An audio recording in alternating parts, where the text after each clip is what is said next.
কারখানায় কাজ করা সামান্য এক শ্রমিকের ছেলের খেলা দেখে তাকে কিনে নেয় স্থানীয় এক ক্লাব।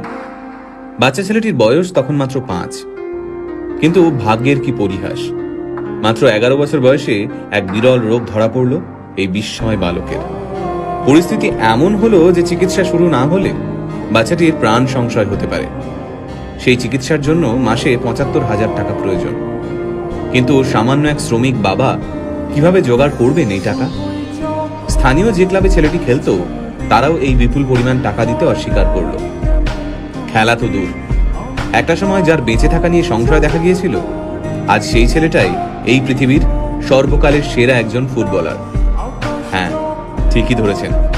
আজকের ভিডিওতে আমরা কথা বলবো লিওনেল মেসিকে নিয়ে। 1987 সালে আর্জেন্টিনার রোজারিওতে জন্ম হয় মেসির। বাবা কাজ করতেন স্টিল ফ্যাক্টরিতে, মা ছিলেন সাফাই কর্মী। হাঁটতে শেখার আগেই ফুটবল নিয়ে কসরত করা শিখে যায় ছোট্ট মেসি। পায়ে বল নিয়ে যেন জাদু দেখাতে পারত ছোট্ট ছেলেটা। তার খেলা দেখে মাত্র 5 বছর বয়সে তাকে কিনে নেয় স্থানীয় এক ক্লাব।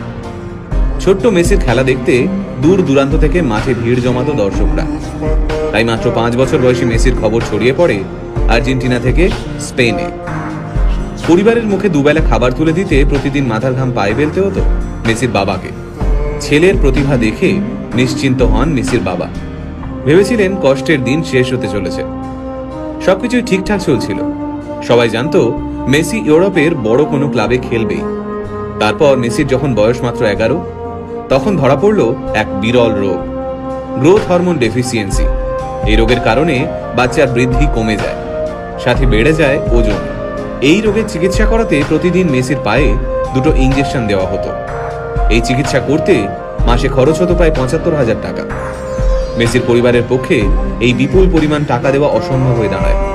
আর ওই সময় মেসির ক্লাব এই বিপুল টাকা দিতে অস্বীকার করে। চিকিৎসার খরচ জোগাতে বিভিন্ন ক্লাবের দরজায় দরজায় ঘুরতে থাকেন মেসির বাবা। কিন্তু মাত্র 11 বছরের একটা বাচ্চার জন্য প্রত্যেকটা ক্লাব এই বিপুল পরিমাণ টাকা দিতে অস্বীকার করে। তবে চিকিৎসা চলাকালীন মেসিকে মাঠ থেকে এক মুহূর্তের জন্যও দূরে সরিয়ে রাখা যায়নি। সেই সময় ওই মাঠে উপস্থিত ছিলেন ফুটবল ক্লাব বার্সেলোনার এক প্রতিনিধি। মেসির পায়ের জাদু দেখে মেসিকে স্পেনের বার্সেলোনায় নিয়ে যেতে চান সেই প্রতিনিধি। হাতের কাছে কোনো কাগজ না থাকার কারণে একটা ন্যাপকিনেই কন্ট্রাক্ট লেখা হয়। তাতে সই করেন মেসির বাবা। সেই বহুমূল্য ন্যাপকিন এখনো মেসির কাছে রয়েছে। তারপরের ইতিহাস আমরা সবাই জানি। বার্সেলোনায় ইতিহাস তৈরি করেন তিনি। বিশ্বের সামনে বার্সেলোনাকে সেরা ক্লাব হিসেবে তুলে ধরেন। শুধুমাত্র 2012 সালেই মেসি 91টি গোল করেন। সেই রেকর্ড এখনো কেউ ভাঙতে পারেননি। আজ প্রায় 5,000 কোটি টাকার মালিক মেসি। নিজের ফুটবল ক্যারিয়ারে পেয়েছেন প্রচুর খ্যাতি।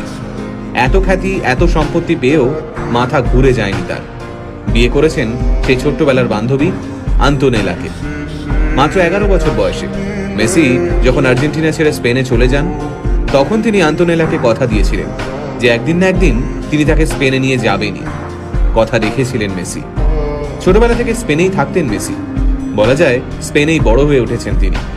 স্পেন ফুটবলের এক কর্তা মেসিকে স্পেনের হয়ে ফুটবল খেলতে অনুরোধ করেছিলেন, কিন্তু মেসি হাসি মুখে সেই অনুরোধ প্রত্যাখ্যান করেছিলেন।